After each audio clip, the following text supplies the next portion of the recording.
Hi friends, this is Liz.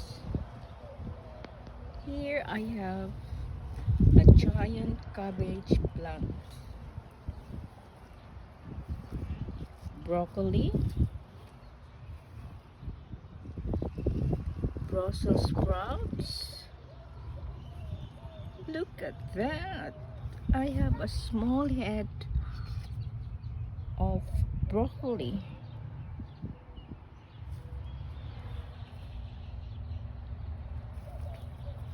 cauliflower, nothing yet. Another giant cabbage plant. The size of this bed is 2 by 6 feet.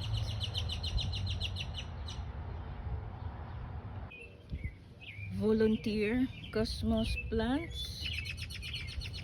This area here is supposedly for my bees. Maybe the birds ate the seeds.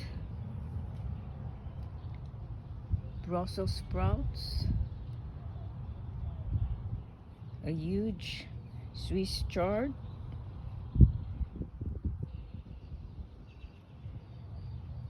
I used garlic as a companion plant for my brassicas. More Swiss chard.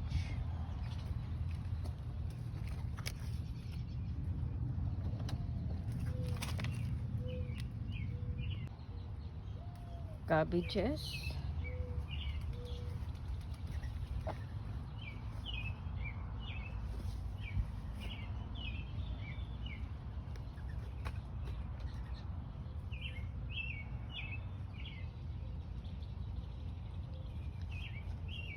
Cauliflower.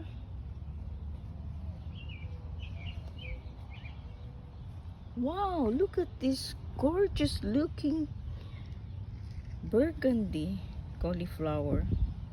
If the head of the cauliflower is white, you have to blanch it or cover the head, like collecting the leaves above the head and use clips or rubber bands to protect the cauliflower from sunlight. But this one is a colored one. It needs the sunlight to attain that beautiful cauliflower. Broccoli, Napa cabbages,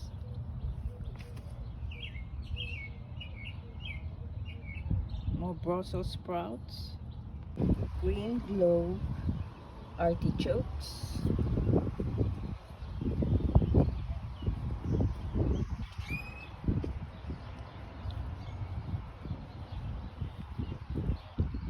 radishes, more Napa cabbages,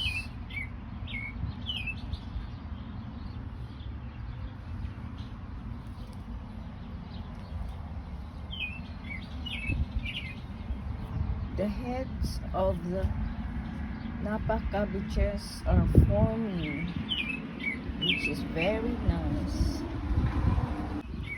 I have lots of volunteer watermelon in this area.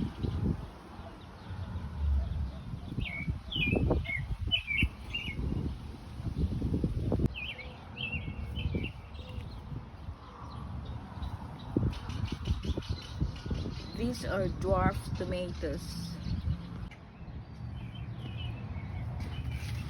Why is this separating already? The bok choys are flowering already or bolting.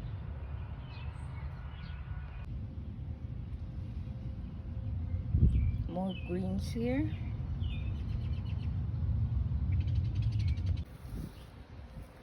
I use onions as companion plants. in this area. These are raspberries.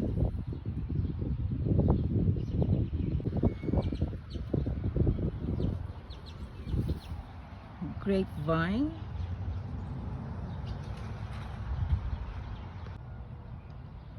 Garlics and onions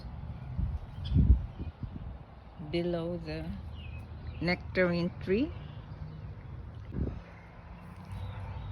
Another grapevine. Hi, Rabbit. Don't be scared.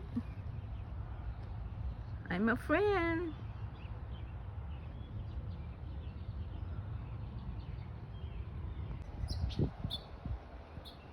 I hope this hollyhock plant can successfully flower. I have to protect it against the wind because we have storm 3 days ago. That's a volunteer sunflower. Shasta daisy. Bitonia. White yarrow. Onions. White buddleia. Flowers of broccoli.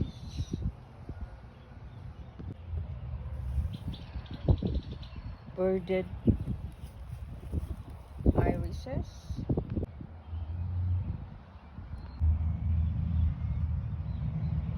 Bleeding heart.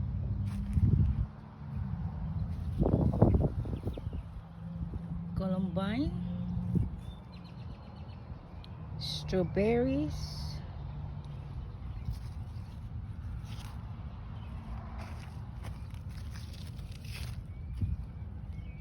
The others are forming runners. So pretty. I think they taste bitter. I do not have the heart to pull out these lettuce plants. Fig tree. Lavender monarda. Lemon balm. The size of this bed is 4 by 8, but the volunteer catnips occupy most of the area. The flowers of catnips are like magnets. The bees would swarm around the flowers, no longer attracted to other flowers, only the catnips.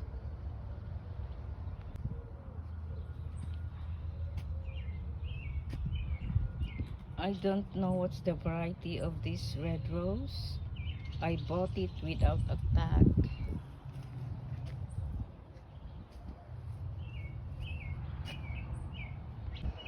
Fig tree. Red hat poker plants. Apple mint. Spearmints. Erangio. Sedum. Zephyrin Joan rose. Lupin. 3 bushes of peach swirl rose. What happened to my peony? Rebecca. And this is a pink birded irises. This is the result of the storm. A sad looking garlic plants. I need to transplant these pansies. Potatoes. In this row, I planted the potatoes like 3 weeks ago.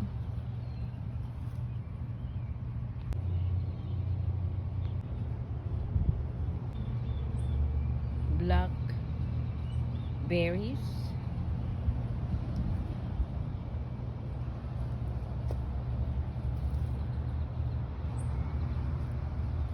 Another grapevine. Yellow yarrow. Red yarrow. For 2 consecutive years, when my oriental lilies have formed the blooms and ready to open, the storm would just destroy them without letting the blooms open. It's quite sad or frustrating. That's why I have transplanted some in pots. These ones I can move to another area if there's a storm.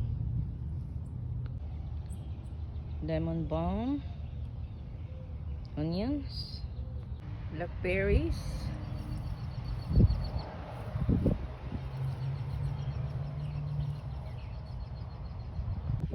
the volunteer sunflower plants that I have transplanted in this pot.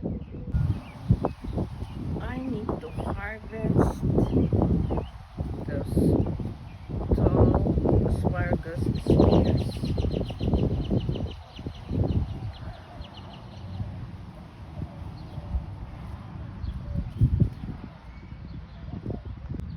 Look how stout the spear is.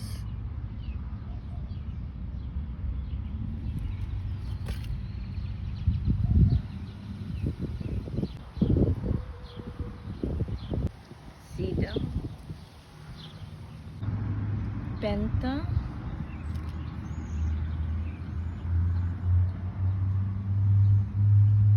My blue hostas has flowered.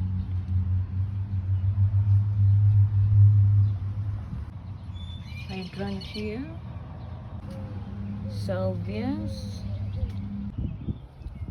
I have not done planting in this vertical planter. In this pot I planted 3 Liberty Bell peppers together with 3 Petunia flowers to attract pollinators. This is a sweet yellow pepper. This variety of pepper can grow as tall as 24 inches, so this is a dwarf one. Then harvest in 65 to 75 days. I have read somewhere that this variety of pepper was bred to tolerate heat. I hope so, that it can tolerate the Oklahoma hot summer.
I hope you will like my video and subscribe to my channel.